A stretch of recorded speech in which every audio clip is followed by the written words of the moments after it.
നമസ്കാരം. പശ്ചിമേഷ്യൻ യുദ്ധത്തിലേക്ക് ഇപ്പോൾ നോക്കിയാൽ നാം കാണുന്നത് ഇറാൻ പെട്ടിരിക്കുന്ന ഒരവസ്ഥയാണ്.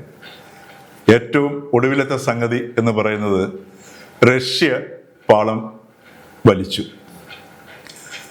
അതോടൊപ്പം തന്നെ ഇറാൻ്റെ നേതൃത്വം ശരിക്കും അവിടുത്തെ രാഷ്ട്രീയ നേതൃത്വത്തിൽ നിന്നും അവിടുത്തെ IRGC കവർന്നെടുത്തിരിക്കുകയും ചെയ്തിരിക്കുന്നു.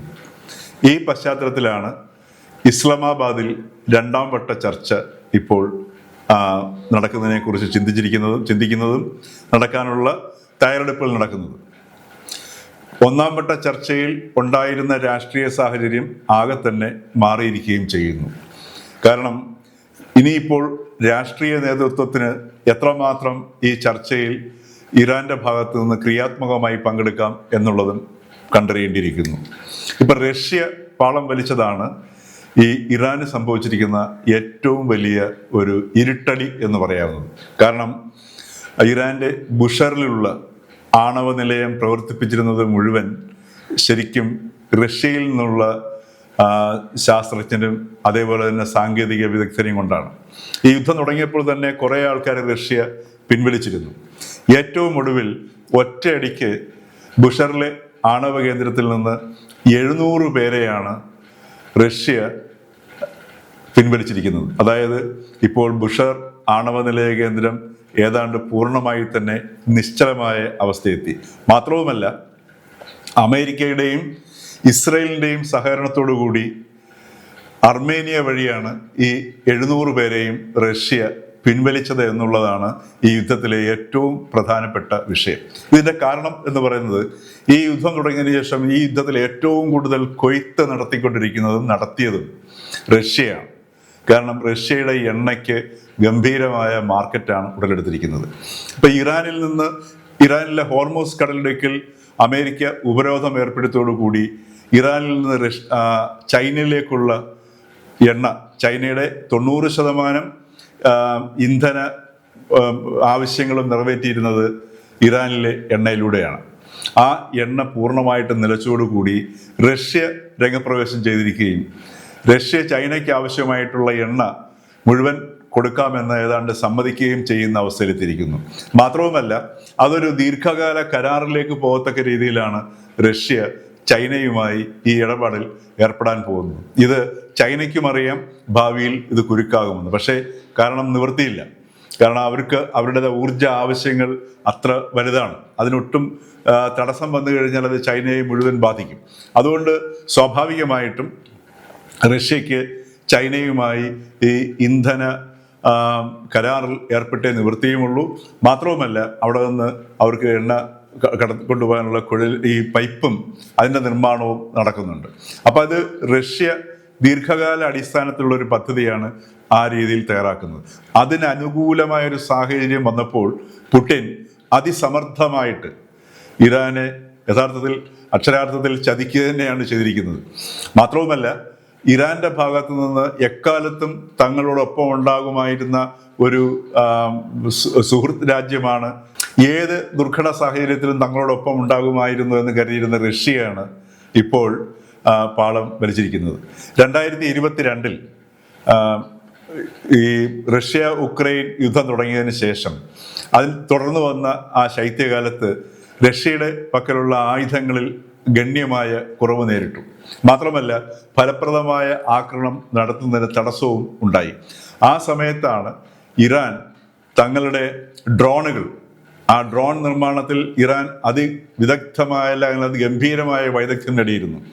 ഈ ഡ്രോണുകൾ റഷ്യക്ക് നൽകുന്നതും അതോടൊപ്പം തന്നെ ഈ ഡ്രോണുകൾ നിർമ്മിക്കാനുള്ള സാങ്കേതിക വിദ്യ റഷ്യക്ക് കൈമാറിയതും റഷ്യ പിന്നീട് അത് വൻതോതിൽ അവിടെ ഉൽപ്പാദിപ്പിച്ചു തുടങ്ങിയതുമൊക്കെ. ഇപ്പോൾ റഷ്യ അവരുടെ മണ്ണിൽ ഉൽപ്പാദിപ്പിക്കുന്ന ഇറാൻ കൈമാറിയ സാങ്കേതികവിദ്യ ഉപയോഗിച്ചുള്ള ഡ്രോണുകൾ ഉപയോഗിച്ചിട്ടാണ് ഈ യുക്രൈൻ യുദ്ധം തുടരുന്നതും ശക്തമായ അടികൾ നടത്തിക്കൊണ്ടിരിക്കുന്നതും. അപ്പോൾ അത്തരത്തിലുള്ള ഒരു സഹകരണം ഇറാൻ റഷ്യയുമായിട്ട് പുലർത്തിയതിൻ്റെ പിന്നിൽ ഉണ്ടായിരുന്നത് റഷ്യ എക്കാലത്തും തങ്ങളോടൊപ്പം നിൽക്കും എന്നുള്ളതായിരുന്നു. ഇപ്പോൾ സംഭവിക്കുന്നത് ചൈനയുടെ ഒരു പിൻബലത്തിലാണ് യഥാർത്ഥത്തിൽ ഇത്രയും നാൾ ഇറാൻ ഈ യുദ്ധത്തിൽ പോലും പിടിച്ചു നിന്നിരുന്നത്. ഇപ്പോൾ ചൈനയും ഇറാനെ ഒറ്റപ്പെടുത്തി റഷ്യയുമായി ചേരുന്ന കാഴ്ചയാണ്. കാരണം ചൈനയ്ക്കുമില്ല നിവൃത്തിയില്ല. ഇങ്ങനെ ഒരു ഒരു ഒരു ധർമ്മസങ്കടത്തിൽ എത്തുന്ന സാഹചര്യത്തിലാണ് ഇറാൻ IRGC രാഷ്ട്രീയ നേതൃത്വത്തെ തള്ളി മാറ്റിക്കൊണ്ട് ഇതിൻ്റെ മുഴുവൻ നേതൃത്വത്തിലേക്കും വരുന്നത്. കാരണം IRGCയുടെ കമാൻഡ് ഇൻ ചീഫായിട്ടുള്ള ബ്രിഗേഡിയർ ജനറൽ അഹമ്മദ് വഹീദി 70കളിലെ ആ ഇസ്ലാമിക് റവല്യൂഷനിലൂടെ കടന്നു വന്ന വ്യക്തിയാണ്. നിർണായകമായ പദവികൾ വഹിച്ചിട്ടുണ്ടെന്ന് മാത്രമല്ല, ഈ മതരാഷ്ട്രത്തെ ഈ രീതിയിൽ കെട്ടിപ്പടുക്കുന്നതിന് നിർണായകമായ പങ്ക് ഈ കഴിഞ്ഞ 40 വർഷവും വഹിച്ച വ്യക്തിയാണ് ഈ അഹമ്മദ് വഹീദി.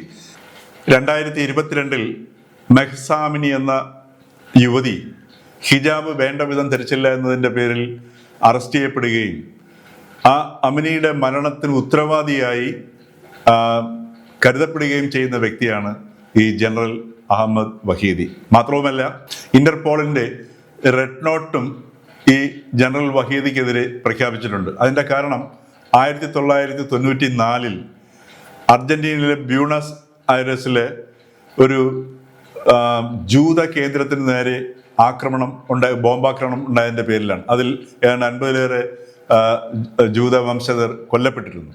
അതിൻ്റെ പിന്നിൽ ഈ ജനറൽ വഹീദി ആണെന്ന് കണ്ടെത്തിയതിനെ തുടർന്നാണ് ഇന്റർപോൾ ഇദ്ദേഹത്തിനെതിരെ റെഡ് നോട്ട് പുറപ്പെടുവിച്ചിട്ടുള്ളത്.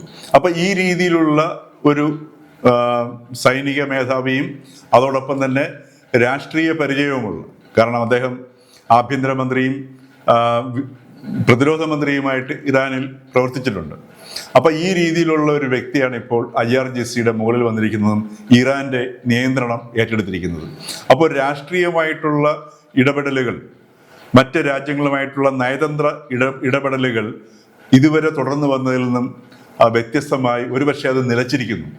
ഈ ഒരു അവസ്ഥയും കണ്ടിട്ടായിരിക്കണം ഒരു പക്ഷേങ്കിൽ റഷ്യ ഏറ്റവും ഒടുവിൽ ഈ പാളം ഭരിച്ചിരിക്കുന്നത്. ഇപ്പോൾ ശരിക്കും ഇറാൻ ഒറ്റപ്പെട്ട ഒരവസ്ഥയിലേക്ക്, പശ്ചിമേഷ്യയിൽ ഇറാൻ ഒറ്റപ്പെട്ട ഒരവസ്ഥയിലേക്ക് എത്തിയിരിക്കുന്നു. ഇത് ഇന്ത്യയും ഈ യാഥാർത്ഥ്യങ്ങൾ മനസ്സിലാക്കുന്നുണ്ട്. ഇന്ത്യ ഇതിൻ്റെയൊക്കെ പശ്ചാത്തലത്തിലാണ് ഇപ്പോൾ നമ്മളുടെ വിദേശകാര്യമന്ത്രി ഖത്തറിലെത്തി ചർച്ച നടത്തുന്നു. നമ്മളുടെ ആഭ്യന്തര സുരക്ഷാ ഉപദേഷ്ടാവ് അജിത് ഡോവൽ, അദ്ദേഹം ഇപ്പോൾ സൗദി അറേബ്യയിലാണ്, അവിടെയും ചർച്ച നടത്തുന്നു. കാരണം ഈ ഒരു മാറുന്ന ഒരു ഗ്ലോബൽ ഓർഡറിൽ, അല്ലെങ്കിൽ ആ ഒരു ഭൗമ രാഷ്ട്രീയ പശ്ചാത്തലത്തിൽ ഒറ്റപ്പെട്ടു നിൽക്കുന്ന ഇറാനെയാണ് നാം കാണുന്നത്. അവിടെ ഇനി ഈ ഏത് അവസ്ഥയിലേക്ക് ഇറാൻ നീങ്ങും എന്നുള്ളത് പോലും അനിശ്ചിതത്വത്തിൽ എത്തിയിരിക്കുന്ന ഒരു സാഹചര്യമാണ്.